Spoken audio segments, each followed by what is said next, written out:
Bismillahirrahmanirrahim. A'udzu billahi minasyaitonir rajim. Minasyaitonir rajim.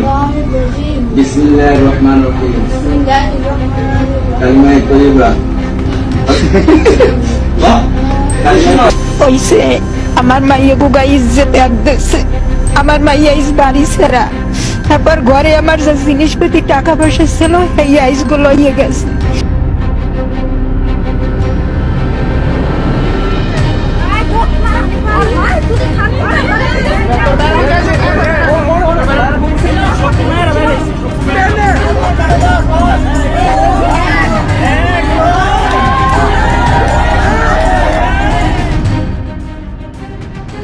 নমস্কার, অত্যাচারের বাংলাদেশের তৃতীয় পর্বে আপনাদের স্বাগত।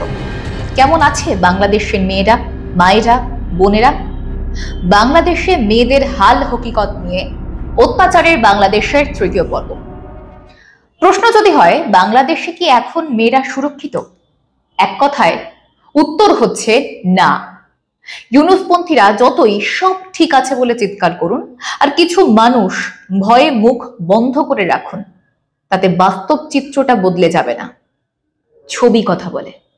জানেন তো, বাংলাদেশে গণ অভ্যুত্থানের নামে যে মৌলবাদের উত্থান হয়েছে তাতে নারীরা অসুরক্ষিত হয়ে পড়ছেন।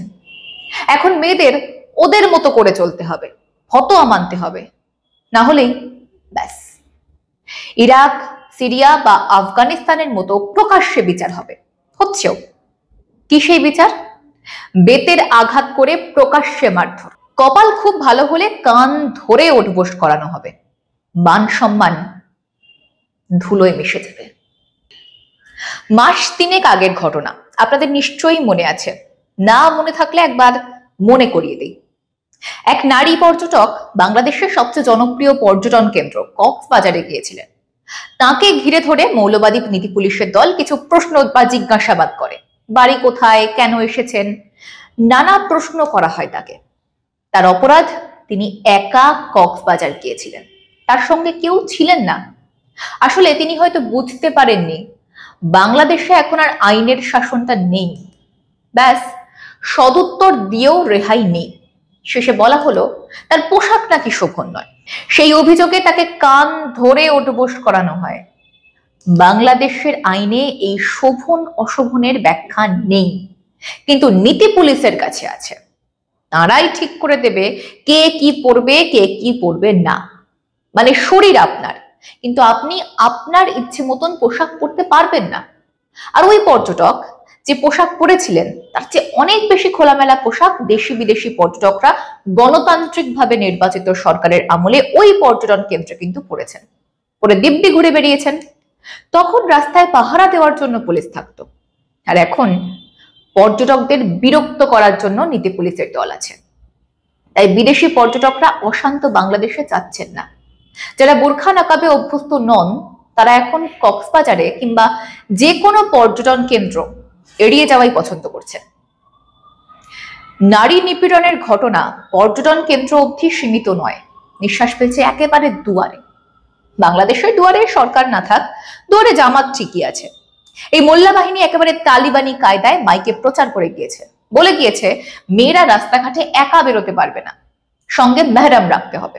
মেহরাম মানে পরিবারের পুরুষ, স্বামী, বাবা, নিদেন পক্ষে ছেলে।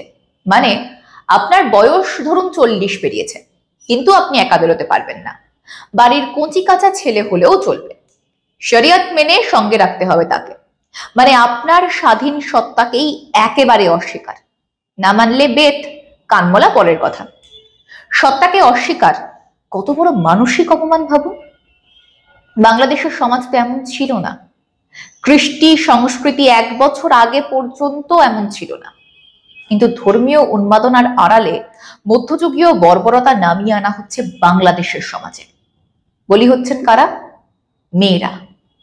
1971-এর নারী মুক্তিযোদ্ধাদের ছবি দেখলেই বোঝা যায় ধীরে ধীরে মৌলবাদী সংস্কৃতি আমদানি করে বাংলাদেশের সমাজের কিভাবে চারিত্রিক বদল ঘটানো হয়েছে।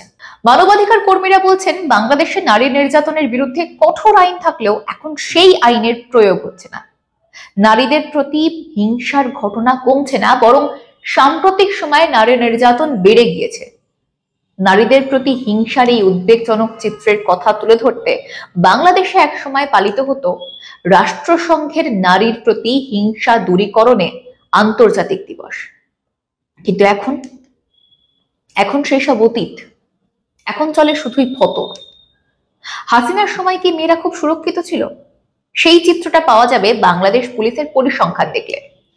বিবিসির প্রতিবেদন অনুযায়ী গত 5 বছরে নারীর প্রতি হিংসার মামলা কমেনি। নারী অধিকার কর্মীরা বলছেন, পরিবারে নারীর প্রতি হিংসার যেমন বেড়েছে, তেমনি সাম্প্রতিক বছরগুলোতেও অনলাইনে হয়রানি, ভয় দেখানো, এমনকি ঠকানোর মাত্রা বেড়েছে। শুধু পারিবারিক সহিংসতা নয়, ধর্ষণ এবং আরো নানা ধরনের হিংসার শিকার হচ্ছেন নারীরা। এক্ষেত্রে আক্রান্তের তালিকায় সবচেয়ে বেশি রয়েছেন হিন্দু মহিলারা। বিশেষ করে অভ্যুত্থানের পর হিন্দু মেয়েদের বাড়ি থেকে তুলে নিয়ে যাওয়ার ঘটনা কিন্তু বেড়েছে। তুলে নিয়ে গিয়ে ধর্ষণ এবং পরে খুন করার ঘটনা বৃদ্ধি পেয়েছে।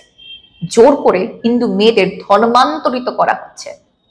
গ্রামীণ এলাকায় জোর করে তাদের জমির ফসল, গাছপালা কেটে নেওয়ার ঘটনা আকছার ঘটছে।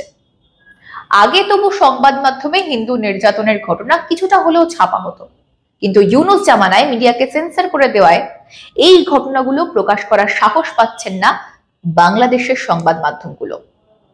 তবে সামাজিক মাধ্যমে এই ঘটনা প্রকাশ হওয়া থেকে আটকানো যাচ্ছে না মোটেই। পুলিশের পরিসংখ্যানে বলা হচ্ছে, 2021-এ নারী ও শিশু নির্যাতনের অভিযোগে মামলা হয়েছিল প্রায় 13,000, কিন্তু 2022-এর জুলাই মাস পর্যন্তই এই সংখ্যা ছিল 7,000। এর মধ্যে ধর্ষণ মামলা ছিল ওই 3,500 মতো। তারপর অশান্ত বাংলাদেশে এই ধরনের ঘটনা আকাশ ছোঁয়া হলেও ঘটনার তথ্য সংগ্রহ আধিকারিকভাবে বন্ধ হয়ে গিয়েছে।